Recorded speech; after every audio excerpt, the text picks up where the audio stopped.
You're listening to The Jacob Valk Show.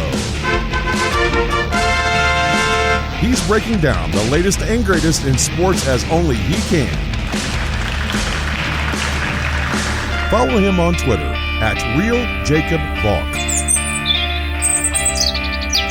Here he is, Jacob Valk. Hello,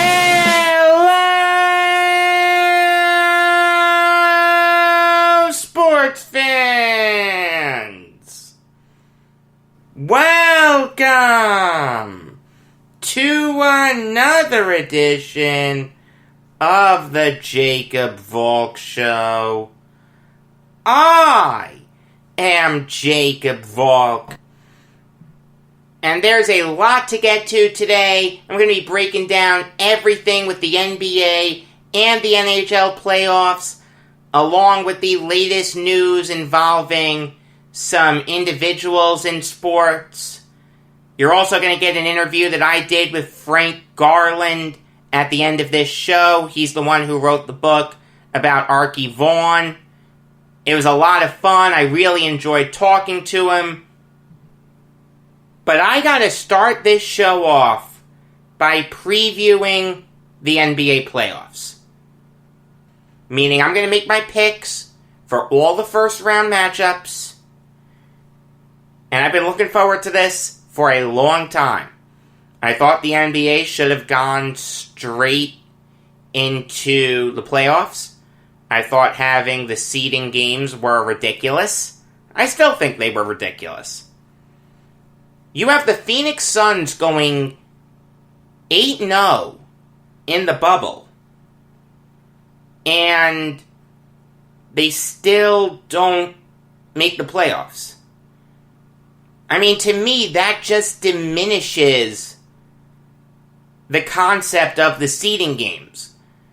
If you ran the table in the seeding games and you still don't get rewarded for it, what's the point of the seeding games? But that's in the past. It's time to focus on the now. And the now is starting off with Bucks Magic. I don't see how the Magic take a game in this series. Bucks in 4. Giannis. Do I need to say any more than that? The Bucks have Giannis Antetokounmpo, and the Magic don't. The Magic also lost John Isaac, and while I'm not saying that Isaac would have stopped the Freak, he would have made him work.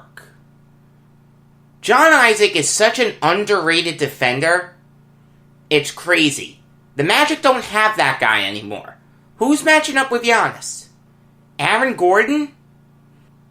Vujovic?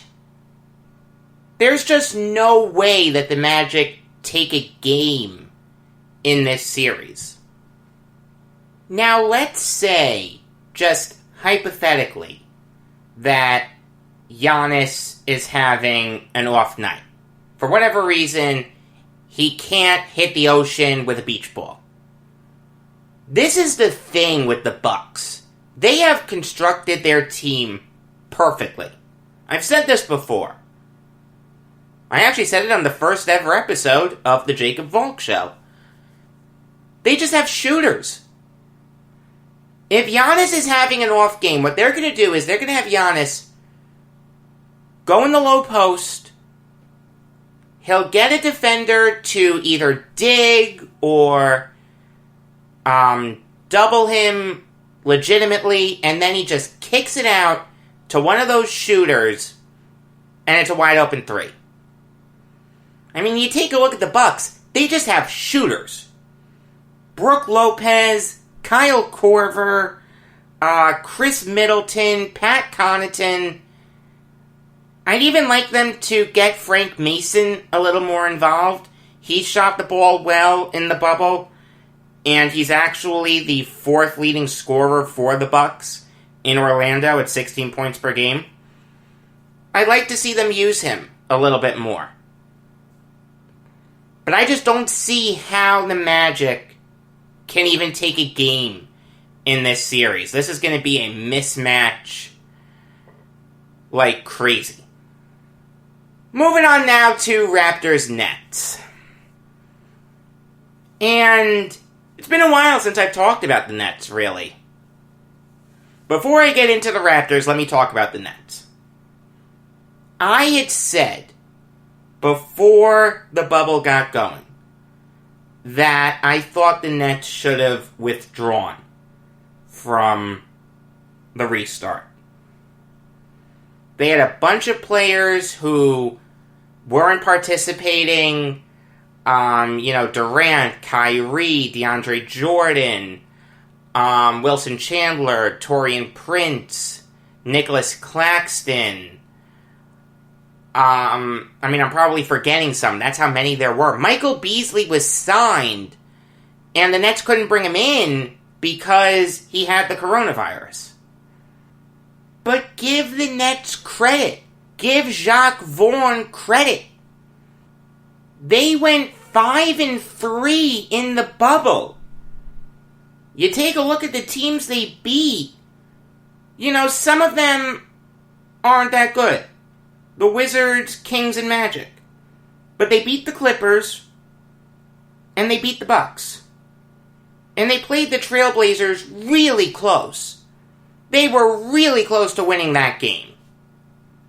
Alright, if Damian Lillard doesn't come up with that steal and score over 40 points, the Nets win that game. They're playing really well, and Jacques Vaughan is making a great case to stay on as Nets head coach. You take a look at the players. Karis LeVert, Joe Harris, Jared Allen, Timothé Luwawu-Cabarrot, Tyler Johnson, Garrett Temple, Jeremiah Martin has come in and has played well in kind of Spencer Dinwiddie's role. I even forgot to mention Dinwiddie. That's how many guys the Nets were missing. Rodion Kurucs is playing so much better than he was before the restart. He's earned himself a rotation spot next year. Same thing with TLC. And I really didn't like TLC. I didn't think he was that good. He's shooting over 50% from the field and over 45% from beyond the arc. What the Nets have done is really, really incredible. They put a bunch of guys together who had very limited experience playing together. Karis LeVert, Jared Allen, and Joe Harris were their big three, with Garrett Temple as the fourth. And they come in to the bubble and end up with a winning record. I'm telling you, Jacques Vaughan has made a fantastic case to stay as Nets head coach. I wouldn't mind it at all. I know he's not a sexy name, but what he's done for this team, how do you not bring him back? How can Durant and Kyrie not be impressed with what he's done? But I'm not going to be stupid.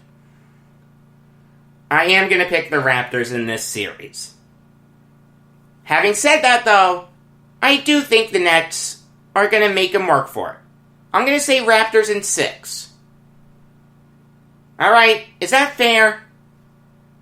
I don't want anyone saying that I'm a Nets homer. Alright, I'm picking the Raptors to win.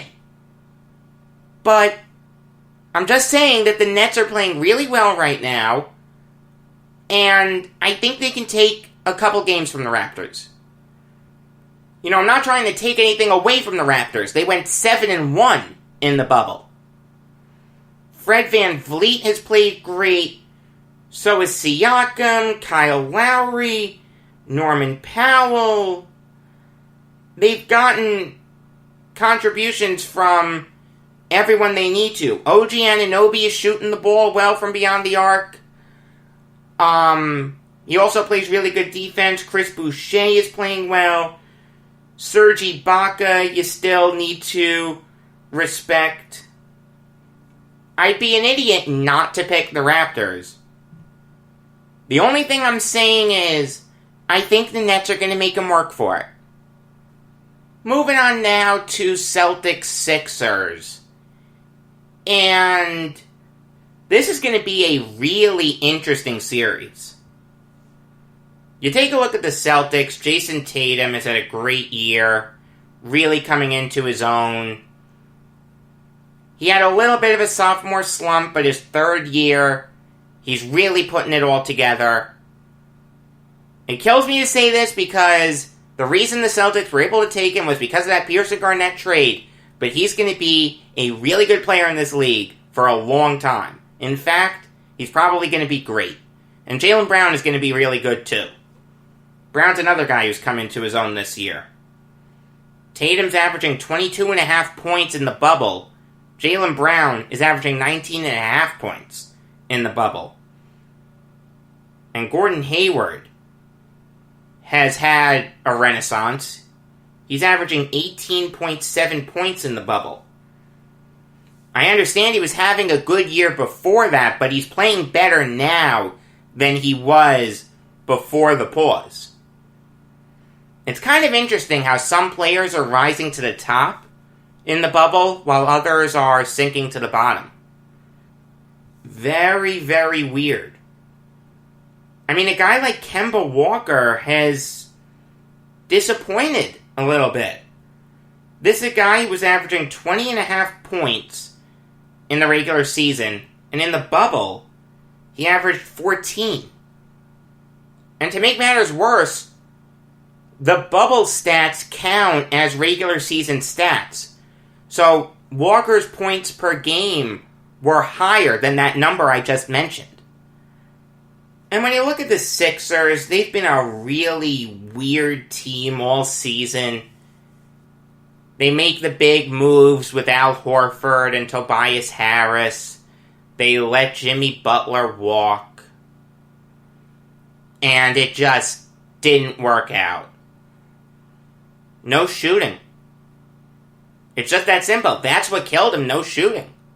They tried to address it at the trade deadline, but the guys who they brought in, like Alec Burks and Glenn Robinson, weren't the magic cure-all.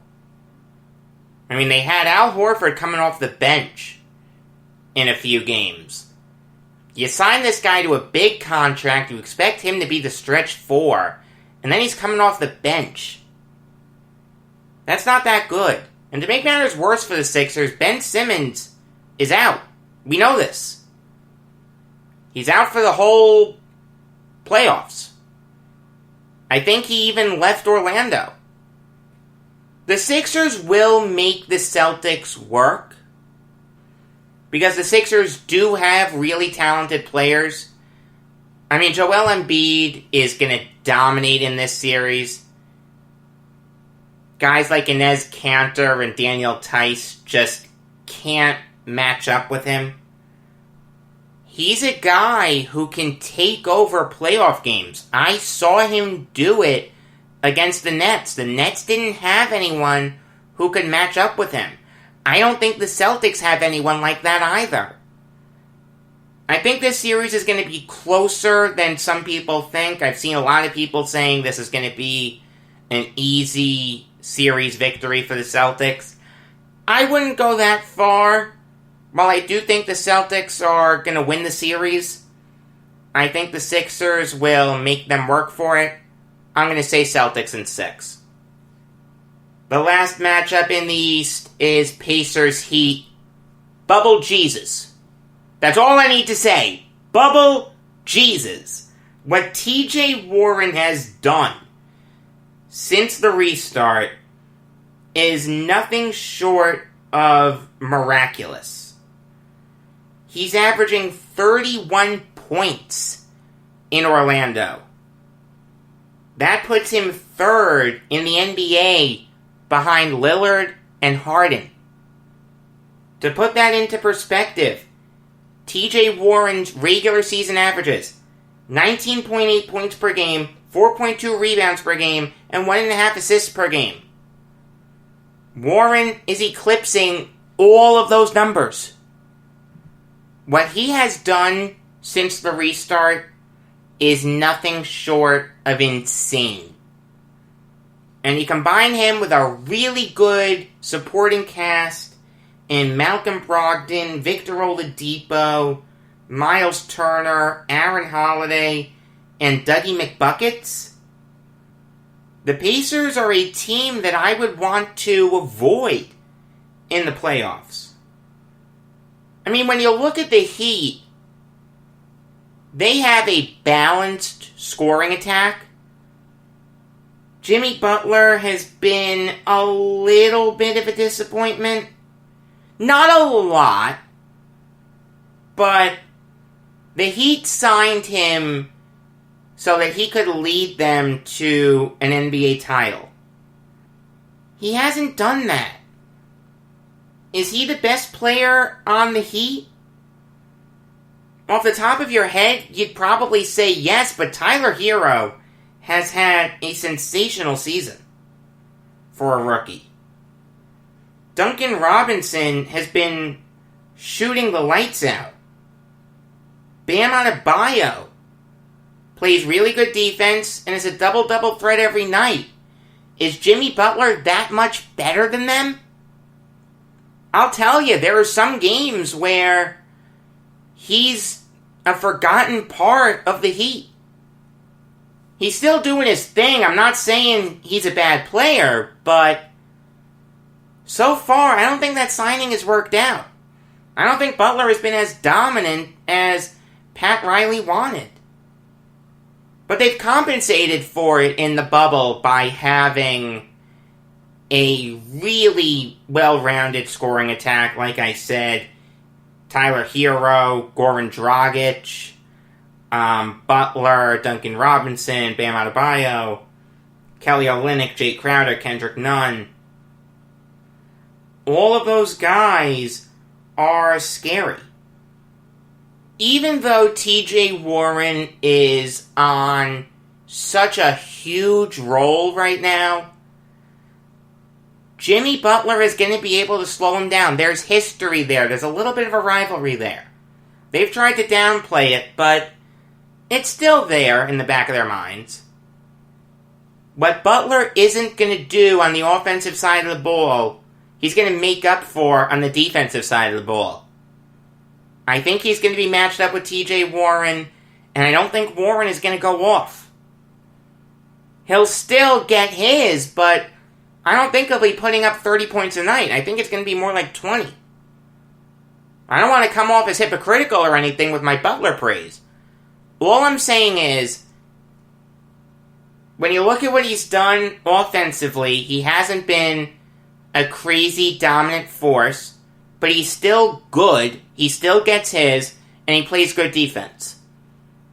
The contract is shaping up to be an overpay, but he's still a really good player. And I think he's gonna limit TJ Warren's effectiveness.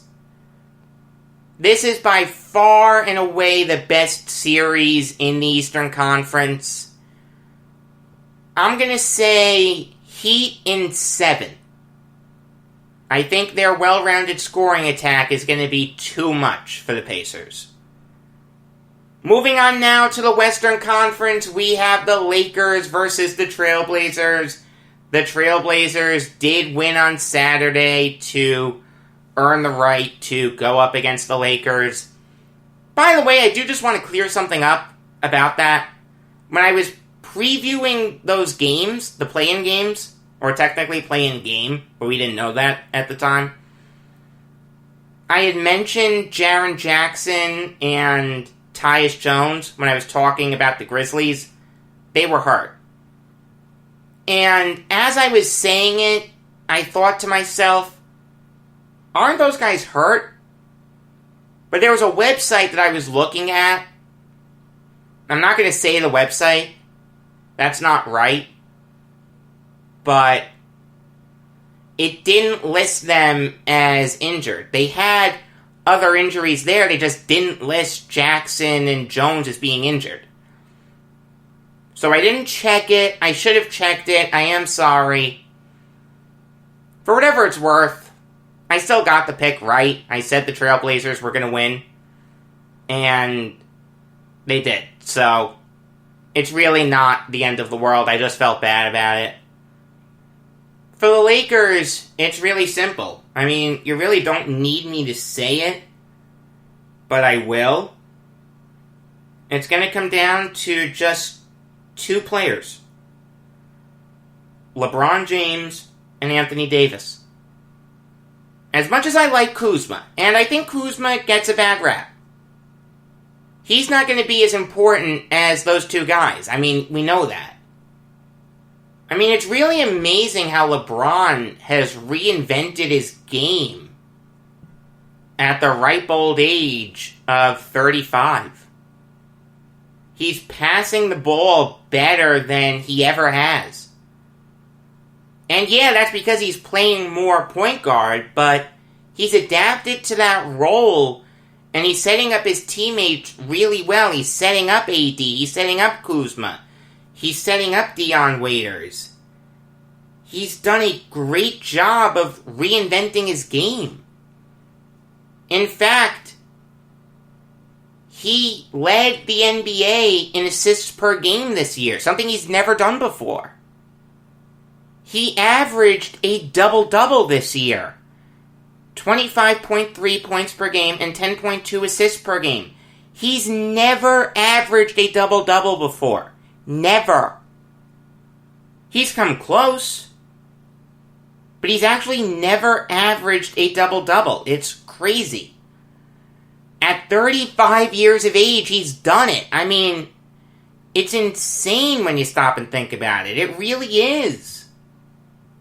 I mean, how are the Trailblazers going to match up with LeBron? They can match up with Anthony Davis a little bit. Yusuf Nurkic will make Davis work. I'm not saying that Nurkic is a great defender or anything, but he's comfortable on the perimeter. He's not going to be a guy who Davis is going to be able to bully. Like LeBron is going to be able to bully Damian Lillard. They just don't have anyone who can match up with him. Carmelo Anthony? I mean, come on. That's not going to work. Look, Damian Lillard is going to get his. And CJ McCollum is going to get his. But I just don't see how the Trailblazers are going to match up with the Lakers. I think LeBron is going to be too much for him. I think he's going to dominate this whole series. I'm going to say Lakers in 5. Moving on now to Clippers Mavericks. If you'll recall, the Clippers were my pick to win it all as the season was unfolding. Even before the season, I had picked the Clippers, so I had to stick with them. But you know what the Clippers have done since the restart has been okay. Kawhi Leonard and Paul George are playing better together now than they were before the restart. And both of them have said that they've worked on their chemistry during the pause. That's so great. And when you combine that with Lou Williams, who's still a perennial 6th Man of the Year candidate, spark plug off the bench like no other, and Marcus Morris and Ivica Zubac, they're a tough out. Now, I didn't mention Montrezl Harrell and Patrick Beverley and Landry Shamet. According to CBSSports.com, they're all listed as game time decisions. So look, the first game of that series is tonight at 9 o'clock. I'm not saying they can't play, but I mean, how effective are they really going to be? Look, they'll still get theirs. Patrick Beverley, great perimeter defender. Montrezl Harrell, lethal with Lou Williams off the bench and pick and rolls. And Landry Shamet is a good scorer. But how much can you really count on them, is the point I'm trying to make. It is something to watch out for. The Clippers' depth has been tested a little bit, but they've rose to the challenge so far. They did finish with a winning record in the bubble. They went 5-3.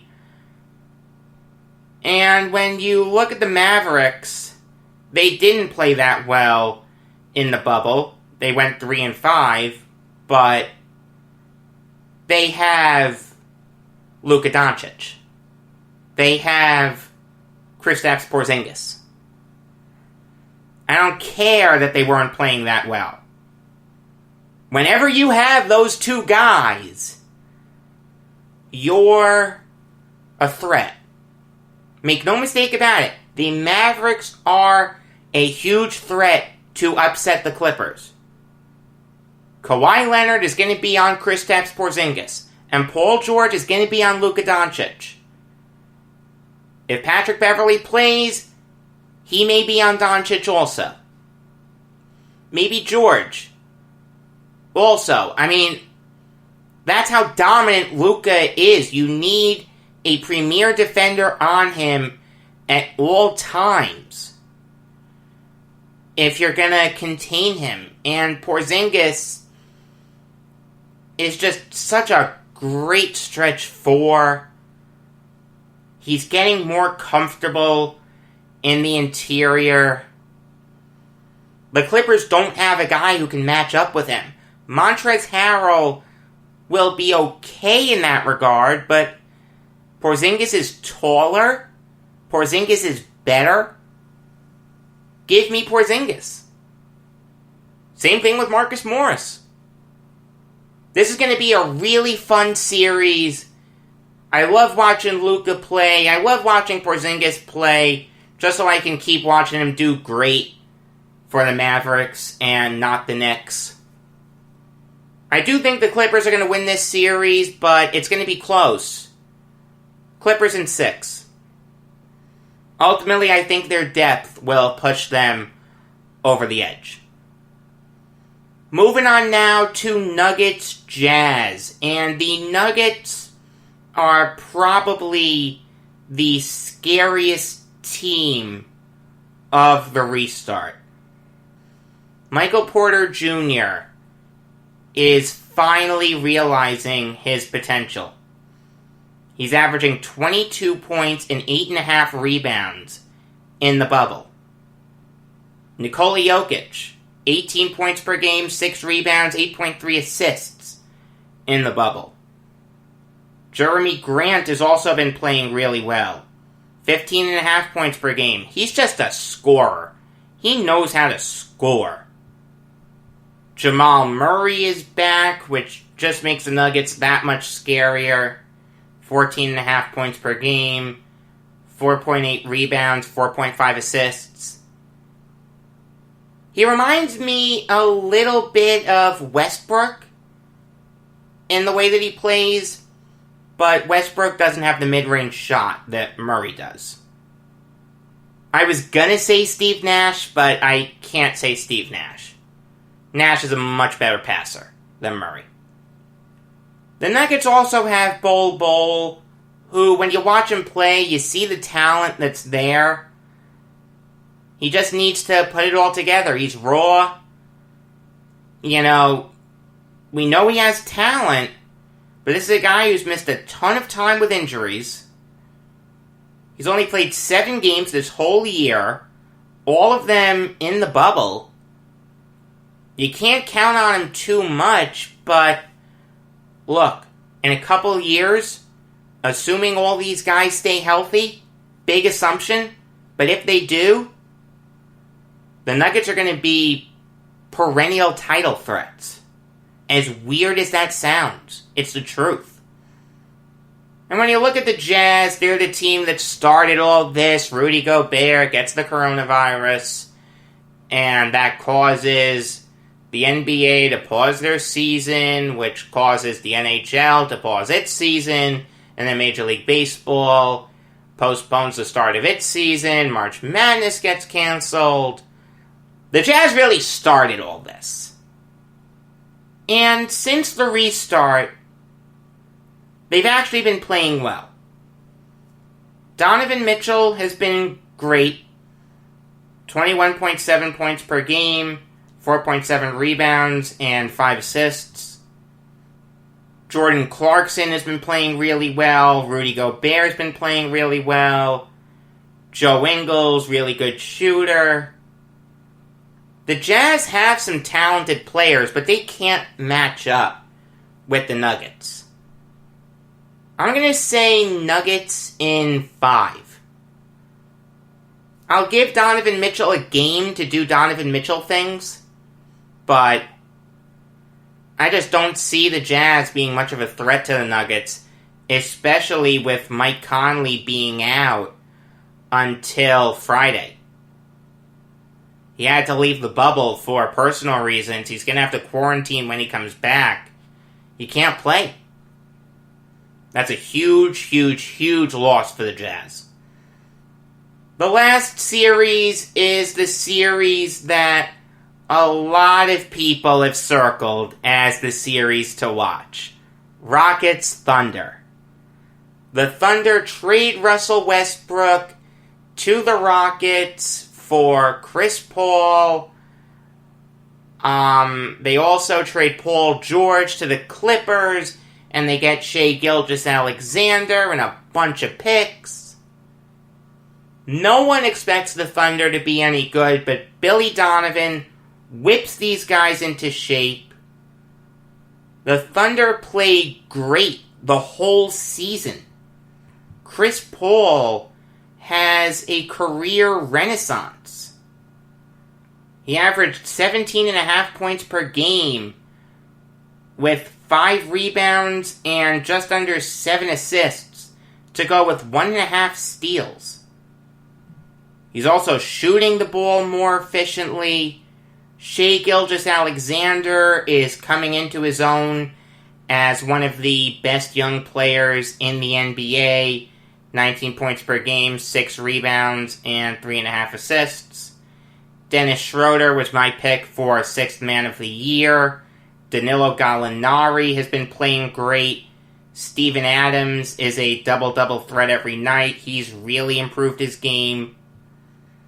The Thunder are going to be a really tough out for the Rockets. Especially when you factor in that Russell Westbrook is going to be out until Thursday. That's going to be tough for the Rockets to overcome. And when he comes back, he's not going to be 100%. Watch out for his quad injury. Yes, James Harden is James Harden. One of the best players in the NBA. You don't need me to tell you that. Second leading scorer in the bubble.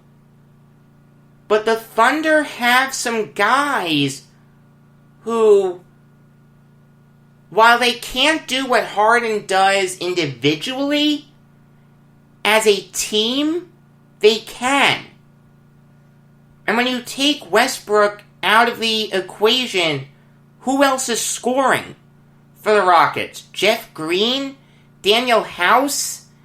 Eric Gordon? Ben McLemore? I mean, come on. The Thunder have scorers, and they have size, something the Rockets don't. Because of that, I'm saying Thunder in 6. Yeah. Upset alert. I'm putting both 4 seeds on upset alert. Maybe it's not the biggest upset in the world, but it's still an upset. Moving on now to the NHL, and I'm not going to recap each game. I'm not going to preview each game. That's going to come tomorrow, and the day after, and the day after, blah, blah, blah. Instead, what I'm going to do is talk about each series, starting with the New York Islanders. Did I or did I not tell you that the Islanders could beat the Capitals? It was funny, one of my friends, Jim, he said to me, I don't want to face the Capitals, I don't want to face Ovechkin. Look, Ovechkin got his on Friday. Give him credit, he scored 2 goals. But that was it. That was all the Capitals got. Semyon Varlamov has been playing great. I mean, the Islanders entered that third period with a 1-goal lead, and it was like it was a 10-goal lead based on how the Capitals were playing. They couldn't get any quality scoring chances in Game 2. Cal Clutterbuck scores the big goal late in the third to ice it. I mean, fantastic. And then Game 3, a do-or-die game for the Caps, because they're not going to win 4 straight. Okay? They're just not. They played their best game of the series by far. Alright? Braden Holtby stood on his head. They didn't take unnecessary penalties. You know, they played a disciplined-ish style of hockey. They didn't have Tom Wilson running around trying to commit bloody murder. Yeah, they took 5 penalties, but it wasn't anything, you know, crazy. But the game went into overtime. And the sequence of events that ended that game, nothing short of crazy. Jacob Vrana in all alone on Semyon Varlamov. And Varlamov stones him. Not once, but twice. Twice! Jacob Vrana has an opportunity to win the game for the Capitals. Give them new life. And Varlamov says no. Then just a few seconds later, Matt Barzal slips behind the defense, catches John Carlson flat-footed, stays onside by an inch. An inch he was onside. Actually, lifetime, I thought he was offsides. I'm not going to lie to you. And I give the linesman a ton of credit for not blowing his whistle. Because if he blows his whistle, God only knows what happens. Maybe the Capitals win. And I don't know if this was going through his head or not. I'll assume it was. I'll give him the benefit of the doubt. He may have thought to himself, you know what? I'm not going to blow the whistle. Because worst comes to worst, it can be overturned if Barzal scores. Assuming he was offsides. Which he wasn't. It was close, though. And Barzal puts on this great move. The forehand deke into the backhand. That's my NHL 20 move. Whenever I'm in alone on a breakaway and I'm playing as a righty, that's my move. I fake the forehand, then I go to the backhand, and it usually works. Like 90% of the time it works. The Islanders are playing the best hockey they've played all year. And it's incredible, because they were playing like garbage before the pause. No team has benefited more from this pause in any sport than the New York Islanders. Because there's a strong chance that they wouldn't have even made the playoffs the way they were playing. Realize, they didn't win a single game with J.G. Pageau in the lineup in the regular season. They were out of the playoffs at the time of the pause. But they destroy the Panthers, and they're really close to destroying the Capitals. I don't know if I'm going to guarantee a sweep or anything, but I'll tell you, the Islanders are going to win at least one game out of their next 4. The way the Islanders are playing right now, you have to look at them as a legitimate threat to make a deep run this year. They're playing fantastic defensively. They've gotten their offense clicking for the most part. I'd like them to score a little bit more. I mean, Game 3, you only scored 2 goals. And look, their power play has been inept, and Jim Hiller needs to go. But you know what? The other 2 games in this series, they scored 4 and 5 goals. They found ways to win even with a garbage power play. I'm telling you, this is an Islanders team that's going to be a tough out. They're not going to get swept again. I'm not going to guarantee a Stanley Cup or anything, but I'm telling you, the way they're playing, all it takes is a hot goalie. All it takes is a great defense. They have that great defense. And they have Semyon Varlamov, who's playing the best hockey of his life. How can you not be happy as an Islanders fan? They're poised to go on an incredibly deep run. Moving on now to Bruins Hurricanes. And the big story here is that Tuukka Rask has withdrawn from the playoffs. He has left the bubble. He is not going to come back. If you'll recall, he said that he didn't feel like this was really playoff hockey. He got some heat for those comments. I defended him somewhat, but I still criticized it. I thought he could have said it better. But to leave your team high and dry like this in the middle of the playoffs, no. That is a garbage move. I agree with Mike Milbury. Mike Milbury got a lot of heat for some of the stuff he said about Rask. I actually agreed with him. Look, I understand that mentally Rask may not be there 100%. And I've said that any player who wants to withdraw should be able to. But when you're in the middle of the playoffs, that's tough, especially when you're the starting goalie. That just doesn't sit right with me. I'm not trying to diminish what Rask is going through mentally. Alright? This is tough. He can't see his family. Except on screens. I understand that it's tough. I sympathize with him. I really do. But at the end of the day, you're the starting goalie. There are a bunch of people counting on you. And you're just going to leave them high and dry? That doesn't sit right with me. If you really had these feelings, then just say it beforehand. You know, say it before you go to Toronto, or say it before the series against the Hurricanes starts. Say to Bruce Cassidy, hey, I thought I could deal with this. I really can't. You know, I'm going through a lot mentally. I'm going to withdraw. That's better than doing it now in the middle of the series. Fortunately for the Bruins, though, they have one of the best backups in the league in Yaroslav Halak, a co-winner of the William Jennings Trophy with Rask. I mean, Halak played fantastically against the Hurricanes. Only allowed 1 goal, made 29 saves, and the 1 goal he allowed was a power play goal. I can't begrudge him too much for that.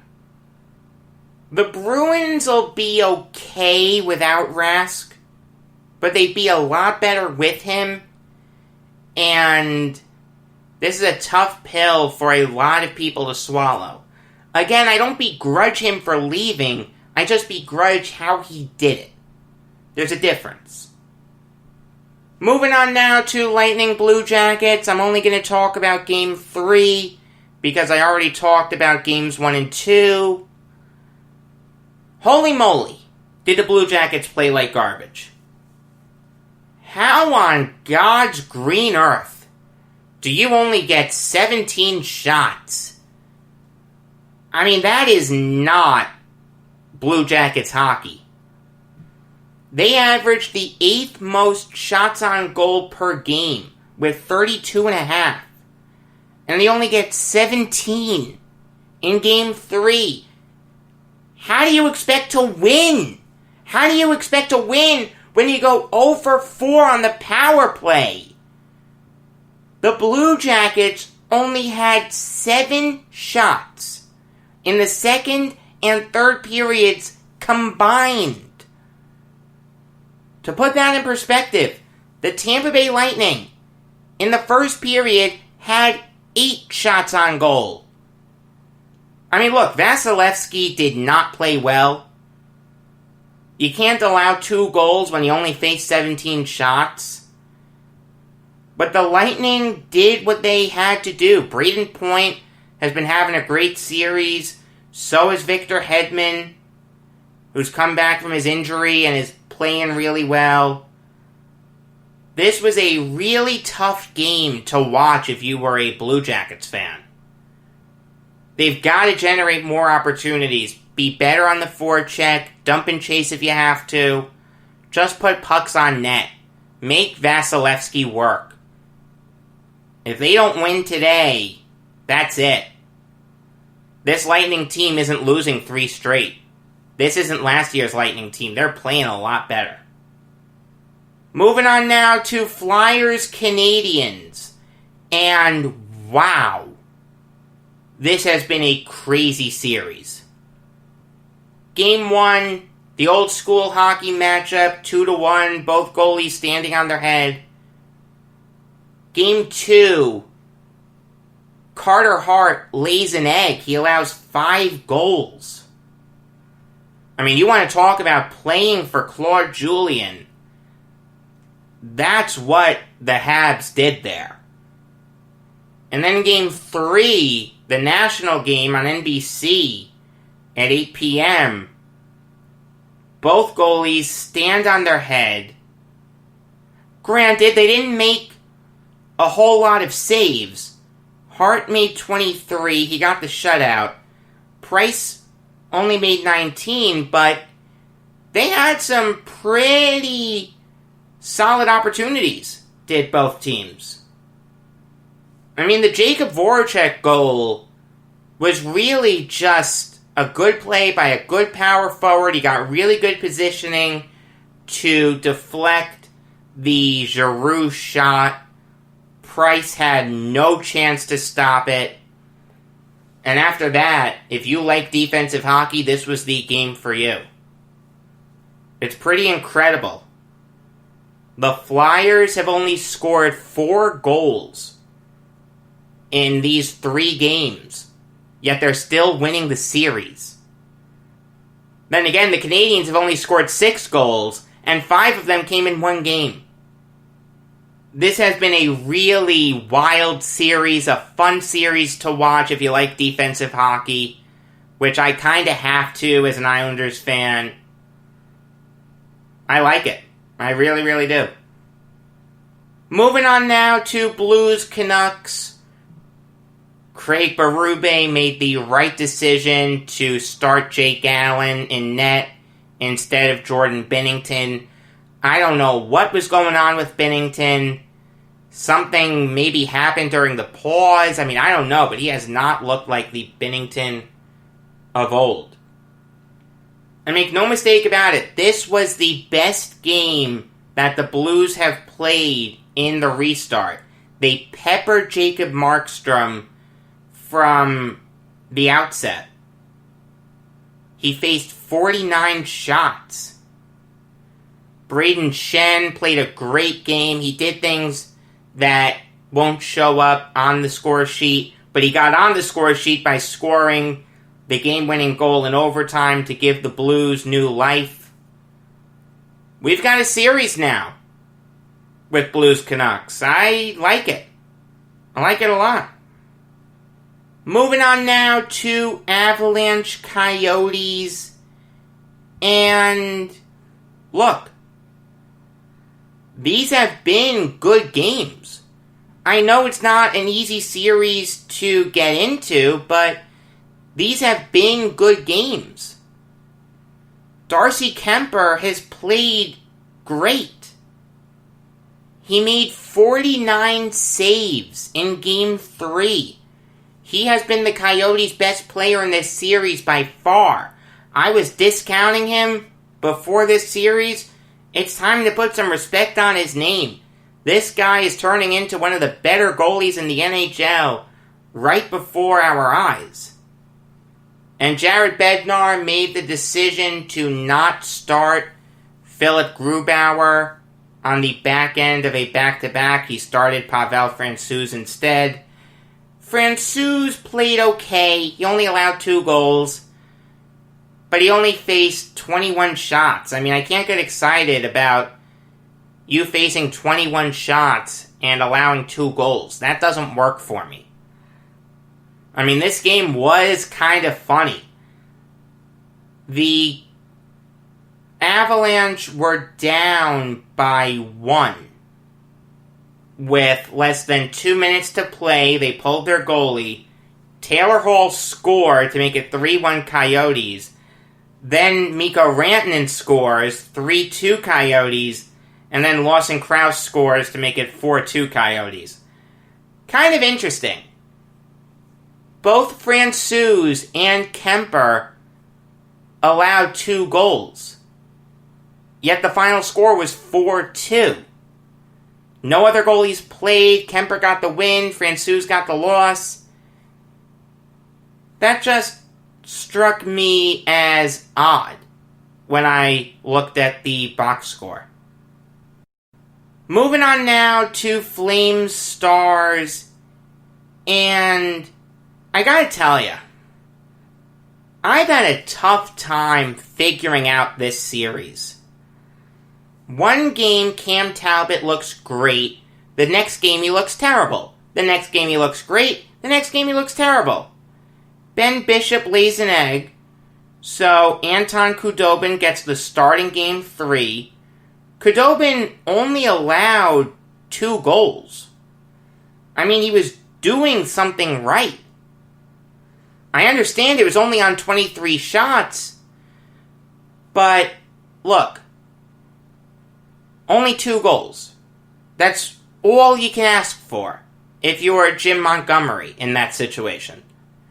This isn't like the Avalanche where you pulled your hot goalie because of a back-to-back situation. No, this was a case of the starting goalie playing really bad, so you have to put the backup in. But then Game 4 hits, and Khudobin plays terribly. He allowed 4 goals. Cam Talbot wasn't any better. He allowed 5. I understand on 62 shots. The Flames did not support him defensively. Alright, the Stars had a lot of really good opportunities.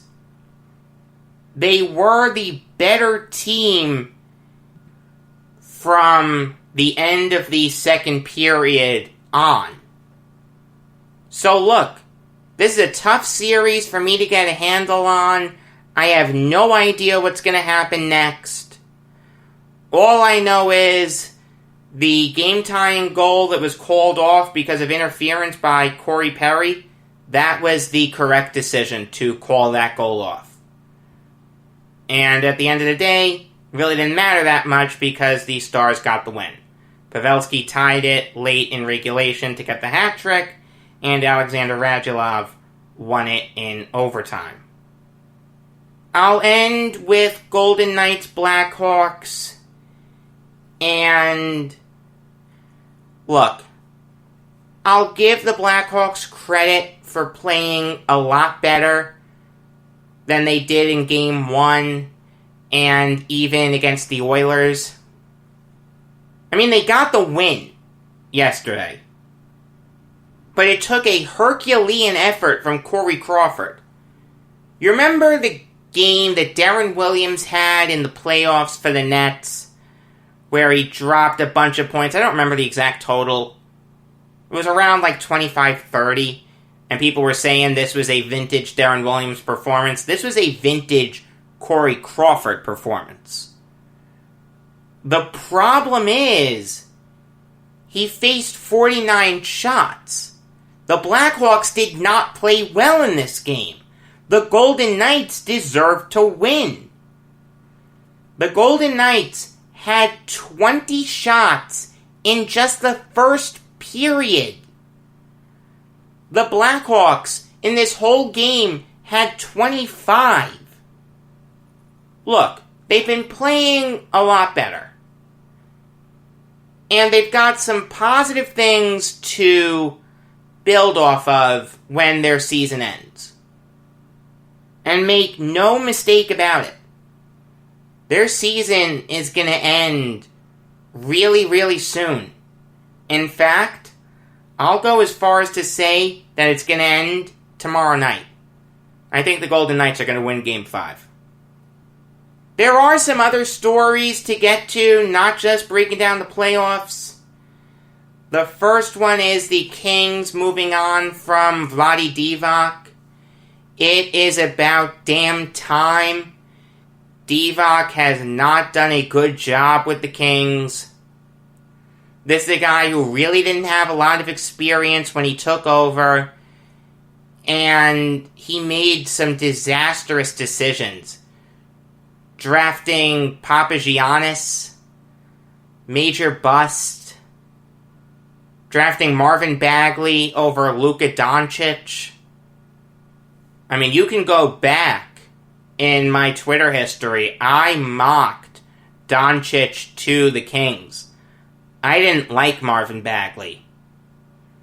Now, granted, Bagley has put together a solid career so far, but he's not Doncic. With Luka Doncic, the Kings are a playoff team. You see what he's done for the Mavericks. That's going to go down as one of the worst decisions in recent NBA draft history. I mean, look. Under Divac, the Kings never had a winning record. They never made the playoffs.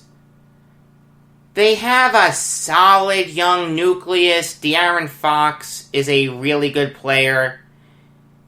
And while Bagley isn't Doncic, he still has talent. Granted, he just needs to stay healthy. And Buddy Hield has turned into a really good player. I think we can safely say that the Kings won that trade, the DeMarcus Cousins trade. But all in all, Divac was there for a long time.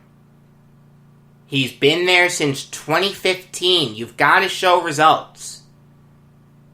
He didn't. I'm glad the Kings moved on from him for their sake.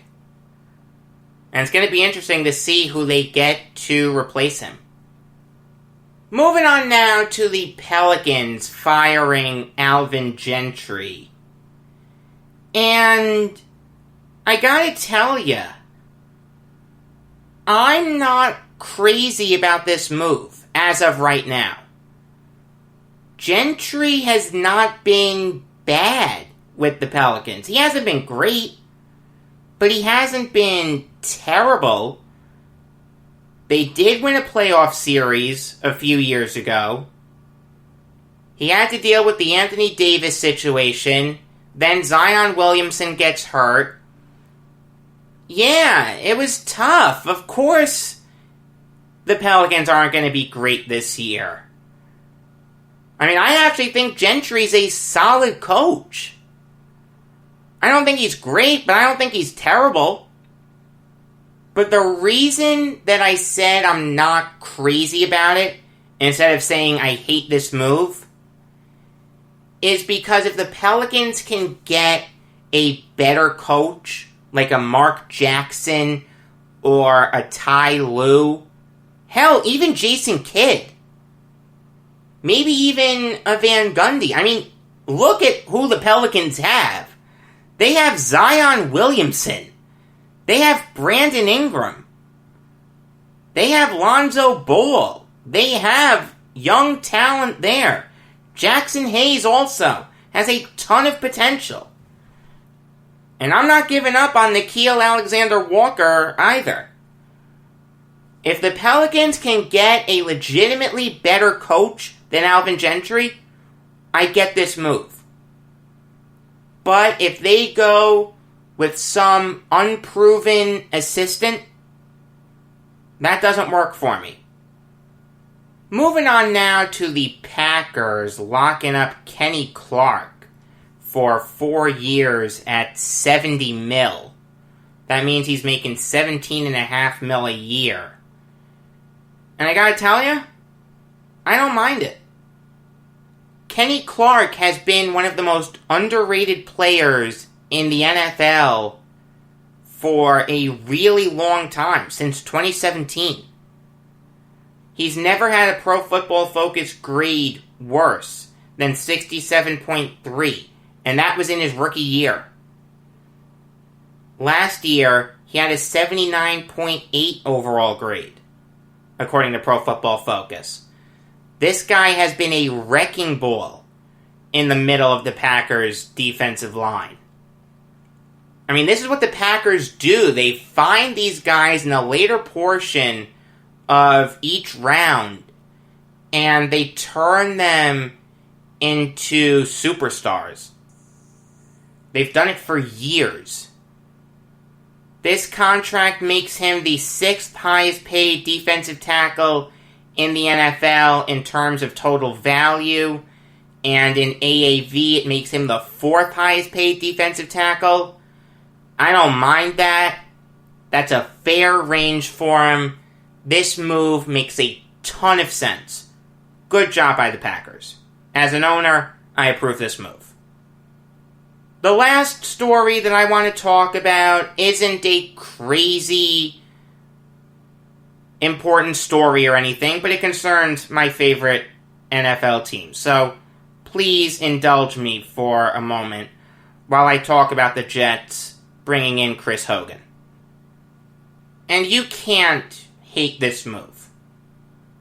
I'll attack it from two ends. Why the Jets signed him and who he is.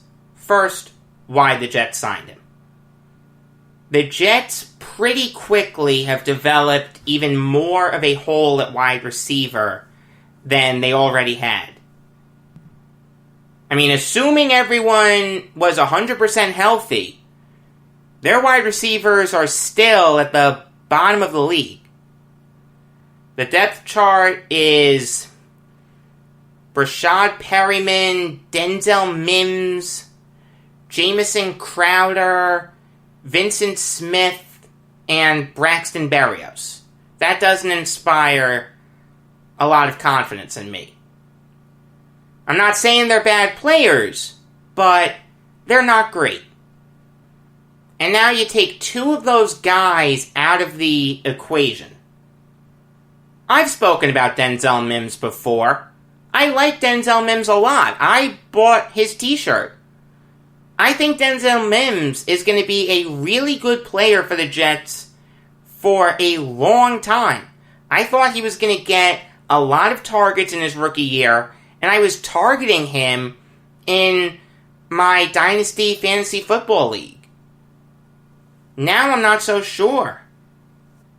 This is shaping up to be a serious injury. He doesn't have a timetable for return, and that's why the Jets brought in Hogan. If the injury wasn't serious, Chris Hogan isn't a Jet. So it's clear this injury is serious. And that scares me. How can it not? I don't know how long he's going to be out, but look, this guy needs all the practice he can get. He's a rookie after all. And he was expected to play a big role. Now he's probably going to be eased back into it, and we're not going to know what we have in him as Jets fans. I mean, it's just tough. And Vincent Smith is a solid 4th receiver. Not great, not terrible. Evidently, he was running with the first team after Mims got hurt. So look, any injury to that wide receiver core is catastrophic. They don't have a lot of depth there. Their depth chart now is Perryman, Crowder, Berrios, Hogan, and some undrafted rookie that they have in training camp right now. Yeah, it's not a good look. It doesn't inspire a lot of confidence. Here's hoping that Chris Herndon and Ryan Griffin have good seasons. I think they will. I really do. But going to Hogan, this is a guy who has been a solid wide receiver in this league. And he's actually now been a part of all 4 AFC East teams. So, hey, that's got to count for something, right?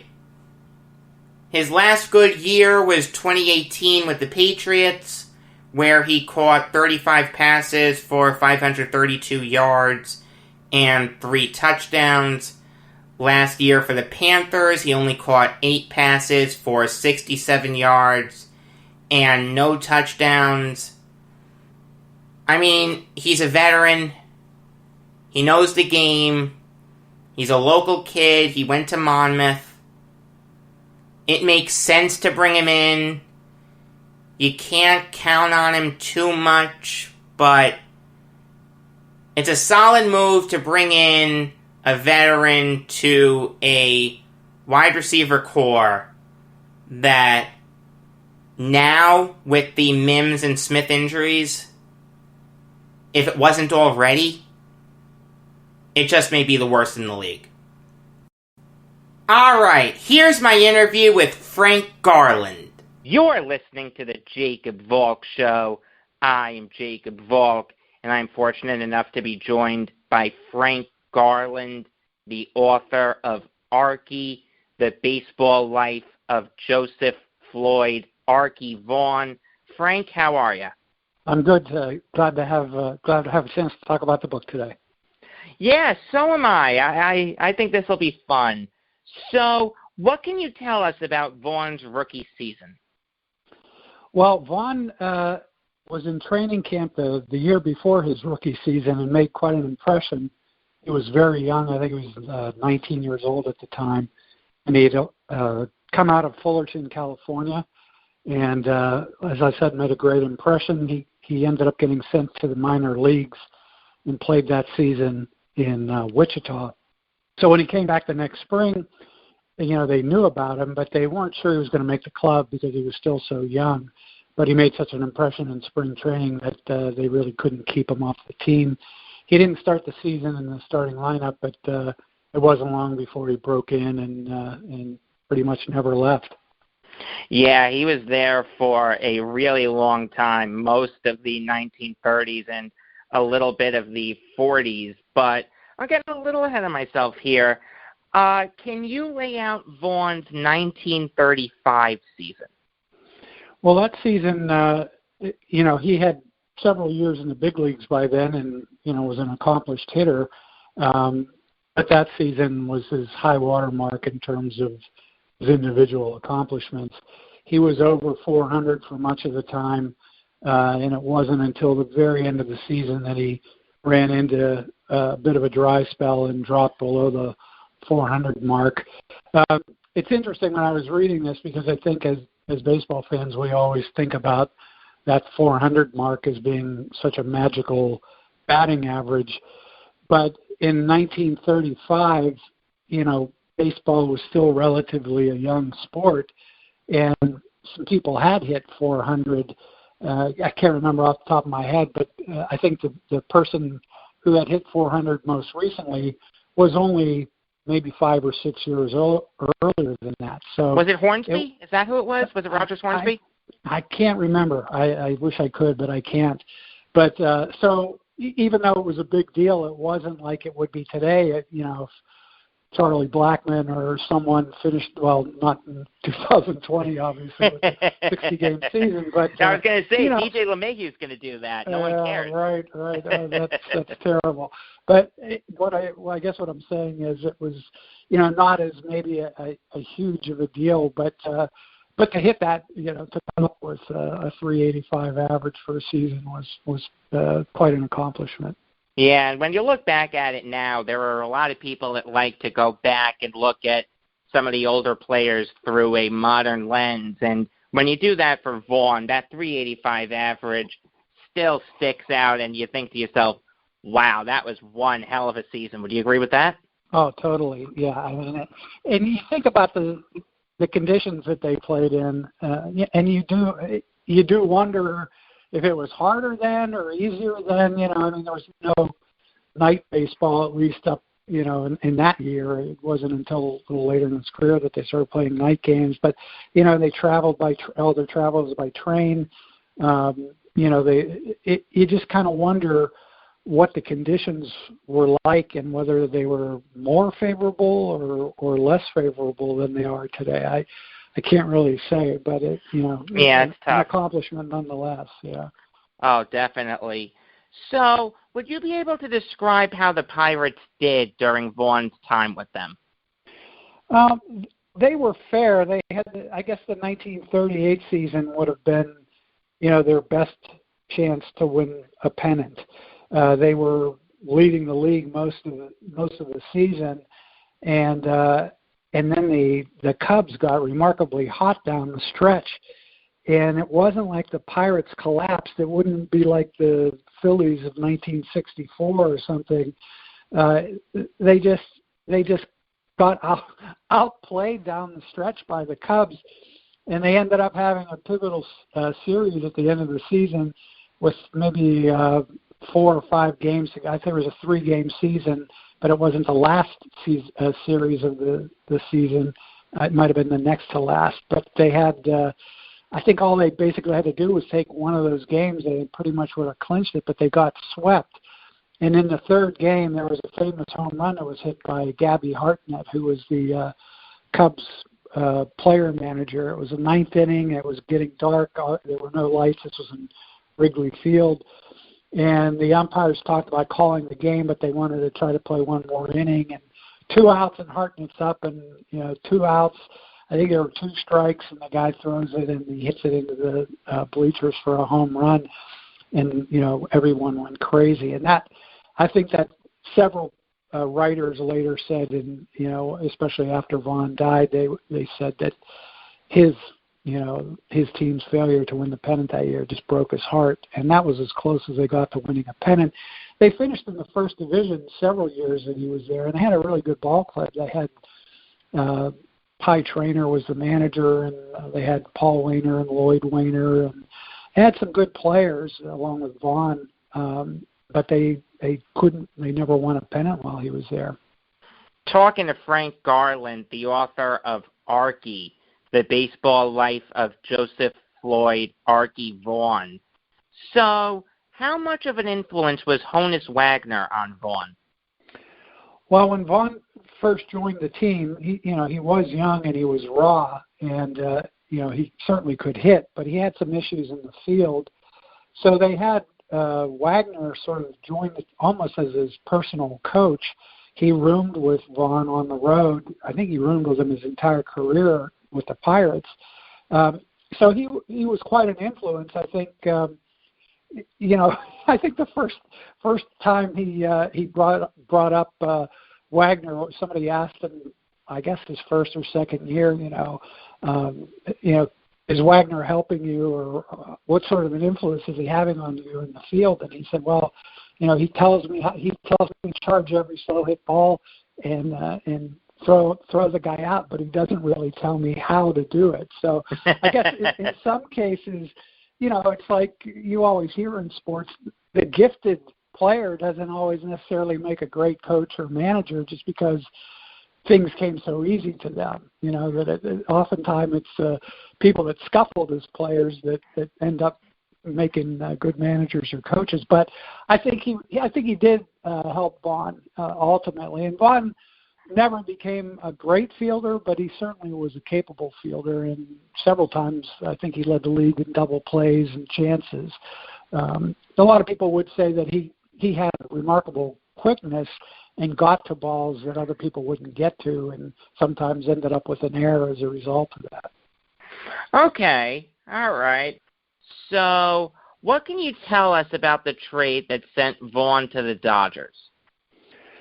Well, Vaughan was coveted by teams for years, and one thing that I found in my research was, and I used a service called newspapers.com where you can go online and look at old newspapers, and I basically went through. I like that site. Yeah, it's awesome. It's unbelievable, especially if you love newspapers, But so every year after the season would end, I would go through, October, November, December from all the Pittsburgh newspapers. And there would be stories, the Hot Stove League, there would be occasional baseball stories, even though it was the off season, and especially when things like the winter meetings would be held. And Vaughan was always coveted by other teams when he played for Pittsburgh. And there was occasionally talk that, he might get dealt, but, then the GM or whoever would come out and say, he's not being traded. But it got to that point in 1940, after the 41 season, that, they got an offer that I guess they felt they couldn't turn down. I think there was a lot of concern at that point about the draft, the military draft. And so teams were trying to acquire players just in case they lost players to the draft. So it was one of those things where the Pirates, I think, felt, well, we can get 4 bodies here for one. And I also think that Vaughan and Frankie Frisch, the Pirates manager at that time, weren't on the best of terms. So all those things, rolled into one. I think it was just time that the Pirates made a trade, and obviously it didn't turn out to be a great one. But I could see why they did it. Yeah, and look, I'm sure that World War II was at the forefront of their minds, trying to think to themselves, how can we win when our best players are being shipped overseas? I didn't know that about Vaughan and Frisch clashing. I knew that Vaughan and DeRocher clashed, and we'll get into that in a minute. But did Vaughan and Frisch really clash? Yeah, they did. They did. There's an anecdote in the book where I think it was, I can't remember which season, it must have been the 41 season, where, Frisch was one of these guys who loved, passionate players and guys, rah-rah kind of guys, and that wasn't Vaughan. Vaughan was a very quiet person. He was passionate about baseball, but he wasn't one of these rah-rah guys, and I think Frisch sort of held it against him, but he was such a good player that he never really said anything about it. And one time, I think in the dugout, after Vaughan made a play in the field where and it's so funny not being able to see it, but just hearing people describe it, a ball was hitting the hole, and I guess Vaughan didn't get in front of it but tried to sort of backhand it, and the ball got by. And I think when he came into the dugout, Frisch said something to him, and I think the players just sort of looked at Vaughan and could see it in his eyes that he was not happy to be chastised, by the likes of Frisch.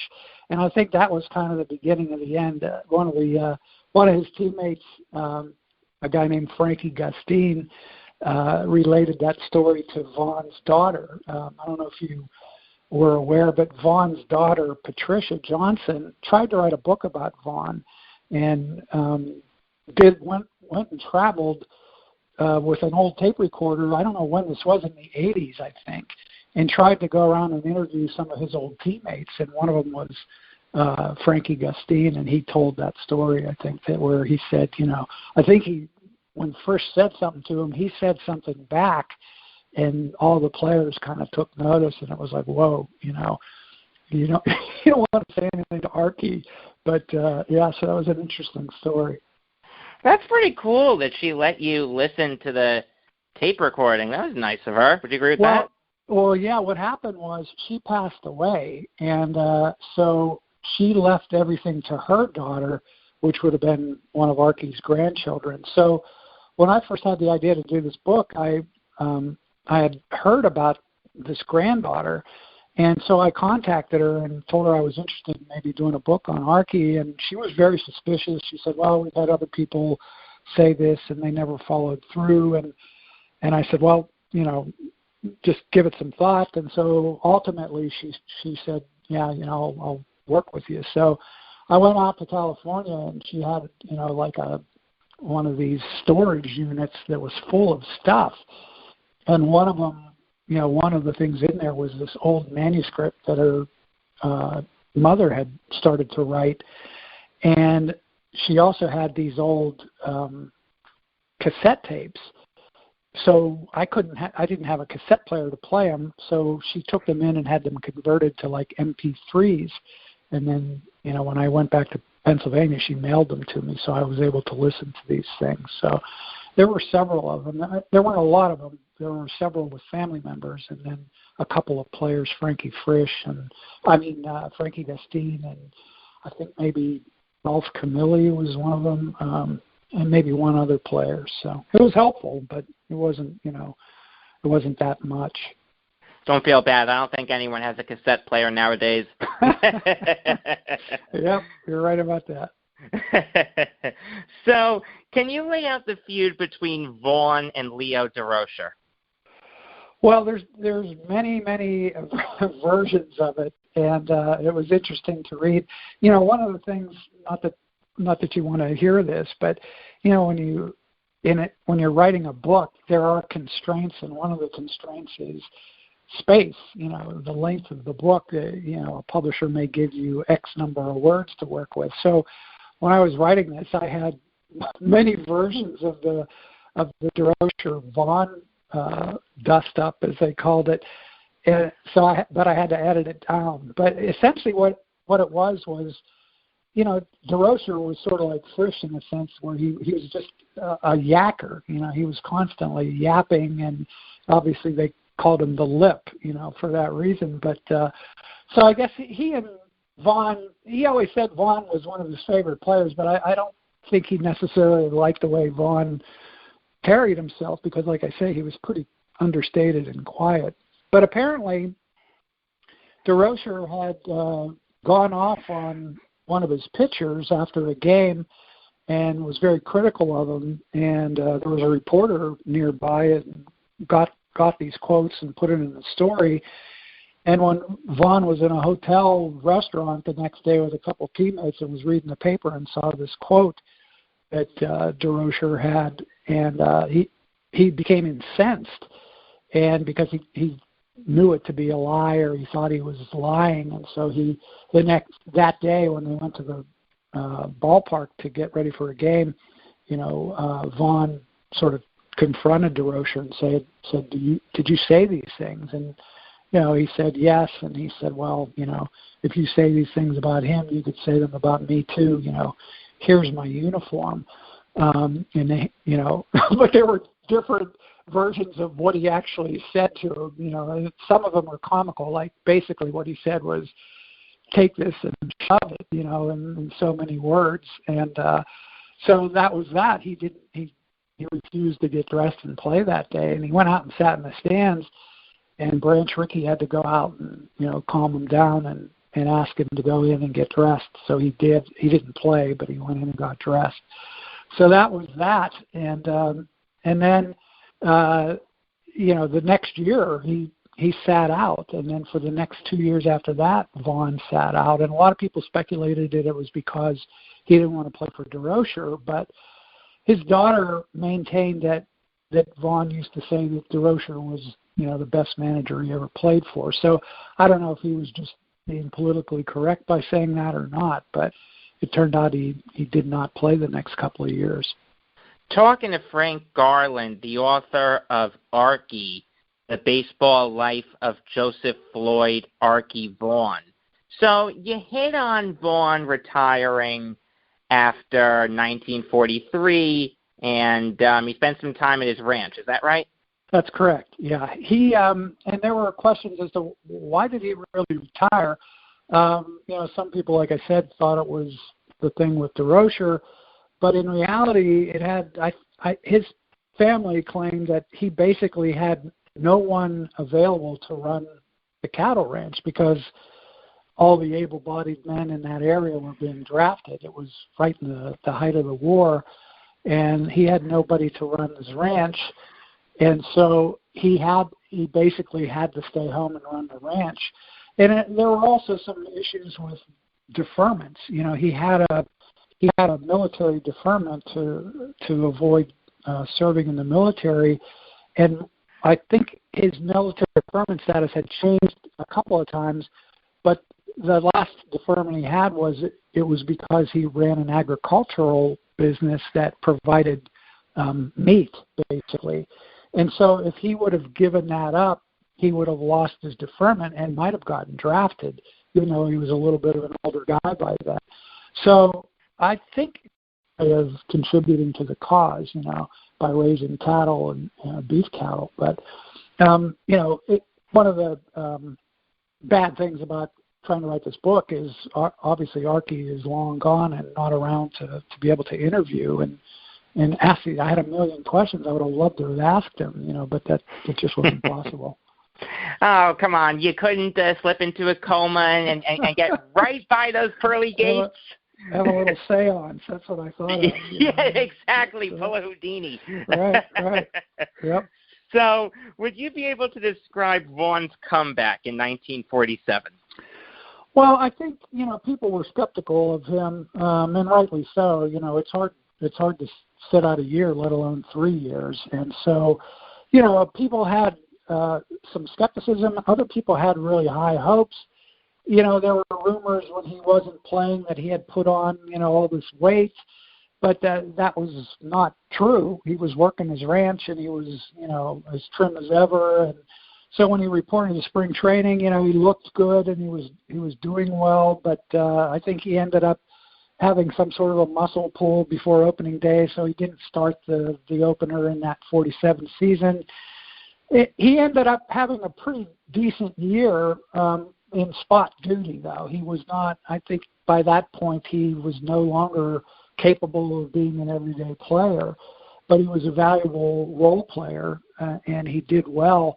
And the bench kind of helped Brooklyn win the pennant that year. At least that was what I read. So he was a valuable part to that team, but he was not, he wasn't playing 154 games or whatever. Now, he came back in 1947, and that year is obviously important because that was the first year that Jackie Robinson played in the majors. Here's a guy who comes back. He's born in Arkansas, obviously the Deep South. How did he deal with having an African-American teammate? Well, and that's another thing I wish in all the research I did, I found very little about that. There were many stories in the paper in the spring of 1947 during spring training, because Robinson was in spring training. He was actually still property of the Montreal Royals then, but there were, signs that he might make the club, and some players were kind of outspoken that they didn't want him on the club. But I didn't find any comments from Vaughan on this, and so that was it was, not good for me. Obviously, I would have liked to have seen something, but generally speaking, there weren't a ton of comments from Vaughan about anything at any point. He was just not one of these guys to give expansive interviews. He did some, but just not a lot. And I never found anything in that spring of 1947 that indicated, his thoughts. But his family said he was very supportive. And after Vaughan died, in the obituaries that were written, there were comments from Robinson to the effect that, he stood by me that season when I needed a friend. He said, and I really needed one. So I think I think people think of Vaughan as being a Southerner, but he was born in Arkansas, but only lived there for about a month, and then his family moved to Southern California. And I think people that were raised in California in those days, I don't want to say there wasn't any racism, but it was a little different than certainly not as prevalent. South. Right. So I think he was not really a Southerner per se. He was a Californian. Okay. All right. That's good. I'm glad to know that there weren't any nasty instances of racism. Not at all. Okay, good. I like hearing that. I really do. So you brought up the fact that Arky Vaughan is no longer with us. Obviously born in 1912, so I wouldn't expect him to be here. But he died at the age of 40. Can you lay out how exactly he passed away? I know there's some controversy there. What exactly happened? Well, it was tragic. He was on his ranch, and it was, I think, the last day of August, maybe somewhere around there in 1952. And on his ranch, and he and his wife were doing some hay baling, I think, or had just finished. And one of his buddies came by and asked him if he wanted to go fishing. And Arky was a big outdoorsman. He loved to hunt and fish. So he asked his wife, and lots of times she would go with them, but she didn't go, so she stayed home. And so just the two of them went to this lake up in they lived up in the mountains in northeast California. So they're out on this, and here again, these are different stories from different witnesses or people that passed the story down. But what I gathered is that he and his friend, I think the guy's name was Bill Weimer, they were out on a boat fishing, and Weimer, who was a big, heavy-set guy, stood up to cast his line and lost his balance, and the boat tipped over, and the two of them went under in the water. And so, there are stories that say that Vaughan tried to kind of tow his friend in to the shore, but they both went under and drowned. And it was ironic because Vaughan was an excellent swimmer. He in fact, he had just been swimming up at the same lake the previous weekend, I think, and one of his neighbors who I talked to for the book, she was great. She said, he swam across the lake and never even lost his cowboy hat, kind of one of these things. So he was obviously an excellent swimmer. Now, his Vaughan's son, Tim, said that he talked to the coroner, and he said that he didn't really drown, that he had a heart attack, as soon as he hit the water, because this was like, I think it was like 7,000 feet elevation. The water must have been freezing. And so he theorizes that he didn't really drown, but that he, suffered a heart attack and died instantly in the water. So it was very sad, obviously a sad thing. The town was just, this little town that they lived in was crushed. And, his wife, and obviously threw his wife and family into not a good way there. Now, there were some things I read that intimated that he may have been murdered. I'm not saying that's what happened. Obviously, I wasn't there, but that's total nonsense, right? Yeah, I never saw that come up in my research. No. Okay, good. The question was whether he, drowned, because they were saying that his son said, he couldn't have drowned. He said the area of the lake that this happened in, he said the water was so shallow they literally could have walked to the shore from where they went under. So, that, now whether that's true or not, I don't know. I've never personally been in the lake, so I can't say that. But so the question was, what happened? How could he have drowned? He was an excellent swimmer. How could that have happened? But I never saw anything about any foul play there. Okay, good. Talking to Frank Garland, the author of Arky, The Baseball Life of Joseph Floyd Arky Vaughan. And Frank, I'll get you out on this. What was the most interesting fact that you uncovered about Vaughan while you were writing this book? Whew, wow, that's a good one. I don't think there was any one thing. To me, it was just the way he lived his life. He was passionate about baseball, but he wasn't loud about it. He never showed off. He did not like showy people. I just liked that about him. I liked the way he carried himself. He was a man's man. He didn't waste time. He did not waste people's time. But as far as, one fact, I really can't say that there was any one fact that stood out, because to me, I went into this book not knowing much about him. One of the reasons I wrote the book was I had heard stories that Arky was my dad's favorite player. Now, my father died when I was 5 years old, so I never really knew him. And he was a baseball fan. All my uncles were baseball fans, and they used to tell me that his favorite player was a guy named Arky Vaughan, and I always thought that was funny. That name Arky always struck me as funny when I was a kid. So I decided to do this project in part because, I thought that would be kind of fun to honor my dad, but also because he was a Hall of Famer and nobody had ever written a book-length piece on him. So everything that I learned about Vaughan, to me, was interesting. I mean, the fact that he made, the majors at such a young age and just came in hitting, and never stopped hitting. I would give anything to have seen, films of him hit a baseball.